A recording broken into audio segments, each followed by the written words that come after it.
రాజేష్ గారు, మనం ఇంతకు ముందు కూడా చర్చించుకున్నాం. ఎక్కడికి పోతోంది ఈ దేశం? రాజ్యాంగబద్ధంగా వాళ్ళు పోటీ చేశారు, గెలిచారు, బాగానే ఉంది. కానీ ఎక్కడో ఒక ప్లాన్ అలా డ్రాబ్యాక్ ఉందా? ఎక్కడో ఏదో జరుగుతోంది, సంథింగ్ అది రెక్టిఫై చేసుకోవాలేమో అన్నటువంటి క్వశ్చన్స్ ఉత్పన్నమవుతున్నాయి. ఇద్దరికి కూడా పెరోల్ లభించడము, వాళ్ళు ప్రమాణ స్వీకారం చేయబోతున్నారు. ఎలా చూస్తారు? మీ స్పందన ఏంటి? నిజంగా చెప్పాలంటే అసలు వీళ్ళు గెలవటమే ఒక పెద్ద ఆశ్చర్యం. అసలు వాళ్ళు పోటీ చేయడమే వింత, గెలవటం మరో వింత. దాన్ని గెలవడానికి పరోక్షంగా ప్రత్యక్షంగా ఎవరు సహాయపడ్డారు? ఎందుకంటే ఒమర్ అబ్దుల్లా లాంటి లీడర్ని ఓడగొట్టినాడు అంటే అక్కడ ఎవరు సపోర్ట్ తోటి అపోజిషన్ లో ఇంకా అతనికి పోటీగా ఉన్న వేరే క్యాండిడేట్లు ప్రచారం చేశారా, చేయలేదా, అసలు ఏం జరిగింది అక్కడ నుంచి కూడా మనం మొదలు పెట్టాలి. కాంగ్రెస్ పరోక్షంగా సపోర్ట్ చేసిందా వీరిద్దరికి, లేకపోతే అక్కడున్న పీడీపీ కానివ్వండి, నేషనల్ కాన్ఫరెన్స్ కానివ్వండి వీళ్ళకి సపోర్ట్ చేసిందా, ఆమ్ ఆద్మీ పార్టీ సపోర్ట్ చేస్తోందా, లేకపోతే ఒక ఇండిపెండెంట్ వాళ్ళకు సొంత పార్టీ ఉండగా మన అమృత్పాల్ సింగ్ ఒక పార్టీ పెట్టుకున్నాడు, కానీ ఆ పార్టీ కాకుండా ఇండిపెండెంట్ గా పోటీ చేయడము, అంటే ఇండైరెక్ట్ గా సపోర్ట్ గ్యాదర్ చేయడానికి వీళ్ళ దగ్గర నుంచి వేరే ప్రతిపక్షాలు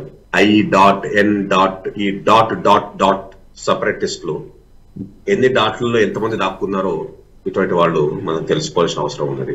తర్వాత వీళ్ళు ప్రమాణ స్వీకారం ఏమని చేస్తారు? రాజ్యాంగం మీద, భారతీయ సమగ్రత మీద, ఇంటిగ్రిటీ మీద అక్షుణ్ణరకంగా చెప్పంటే ఇంటిగ్రిటీ కాపాడుతాను అని ప్రమాణ స్వీకారం చేస్తే వీళ్ళు వేర్పాటువాదులు. ఎట్లా వీడికి ఒకళ్ళకి కాశ్మీర్ కావాలి, ఒకళ్ళకి ఖలిస్తాన్ కావాలి, వాళ్ళు రాజ్యాంగ ప్రమాణ స్వీకారం ఎంత చేస్తారు? ఆ ప్రమాణ స్వీకారం చేసేదానికి వ్యాలిడిటీ ఏంటి, సాక్టిటీ ఏంటి, పవిత్రత ఏంటి? ఆ ప్రమాణ స్వీకారం చేసి మర్నాడు ఒకడు జై పాలస్తీనా అంటాడు, ఇంకోటి జై ఖలిస్తాన్ అంటాడు, ఇంకోటి జై కాశ్మీర్ అంటాడు, ఇంకోటి జై పాకిస్తాన్ అంటాడు. ఇటువంటి వాళ్ళ చట్టసభలకు రాని వాళ్ళ అవసరం ఉన్నదా? వాళ్ళ ఎలక్షన్ లో పార్టిసిపేట్ చేయని వాళ్ళ.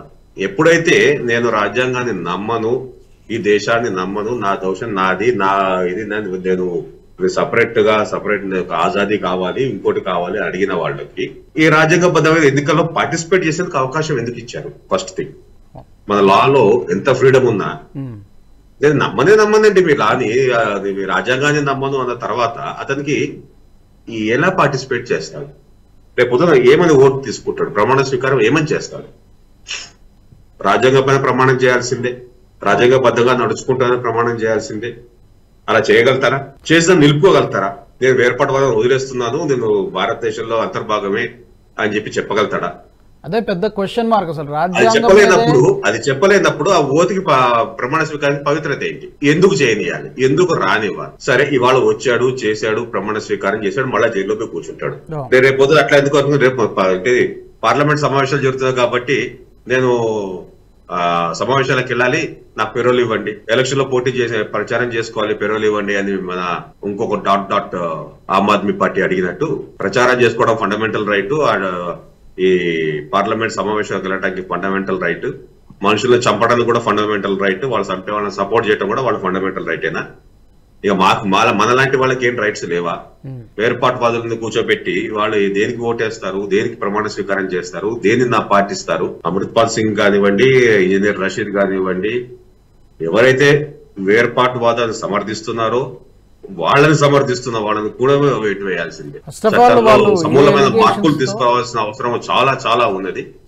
దేశ భద్రతకు, దాని ఇంటిగ్రిటీకి, దీనికి సమగ్రతకు ముప్పుగా ఉన్న ఇటువంటి వాళ్ళు ఒక పార్లమెంట్ వ్యవస్థలోకి ఎలా వస్తారు? అతను రషీద్ 2 సార్లు ఎమ్మెల్యే, అదొకటి 2 సార్లు ఎమ్మెల్యే అతను. మళ్ళీ ఇతను బయట సపరేటిస్ట్, అక్కడ పోయి వేరే దేశంలో తిరిగి అక్కడ పోయి ఇక్కడ పోయి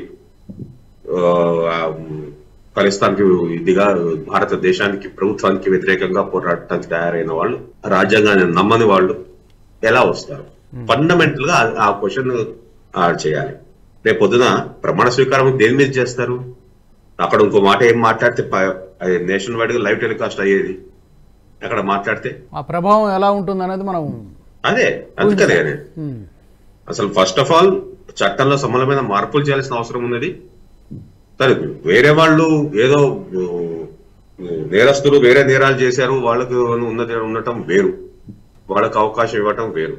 కానీ దేశ సమగ్రతకు ముప్పుగా ఉన్న వాళ్ళు దీనికోసం పోరాడేవాళ్ళు, దేశ విచ్ఛిన్నత కోసం కొట్లాడేవాళ్ళు, వీళ్ళని మనం చట్టసభల్లోకి ఎలా రాణిస్తాం? అదే మీరు అన్నట్టుగా అసలు చట్టాల్లోనే సమూలంగా మార్పులు చేయాల్సిన అవసరం కనిపిస్తోంది. చాలా చాలా ఉందండి, చాలా కనిపిస్తోంది. ఓకే, ఎందుకంటే రేపు పొద్దున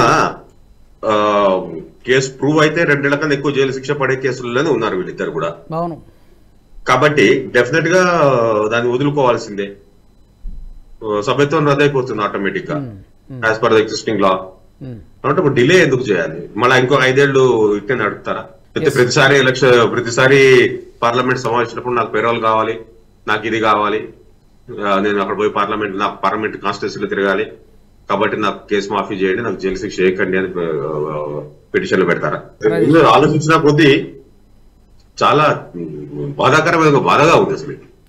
ఈ వీడియో మీకు నచ్చినట్టయితే లైక్ చేయండి, 10 మందికి షేర్ చేయండి, అలాగే కామెంట్ల రూపంలో మీ అభిప్రాయాలను మాతో పంచుకోండి. Nationalist hub group of channels ను సబ్స్క్రైబ్ చేసుకుని తెలుగునాట జాతీయవాద జర్నలిజాన్ని ప్రోత్సహించండి. ఈ వీడియో కింద ఉన్న బెల్ ఐకాన్ పై క్లిక్ చేయడం మర్చిపోవద్దు.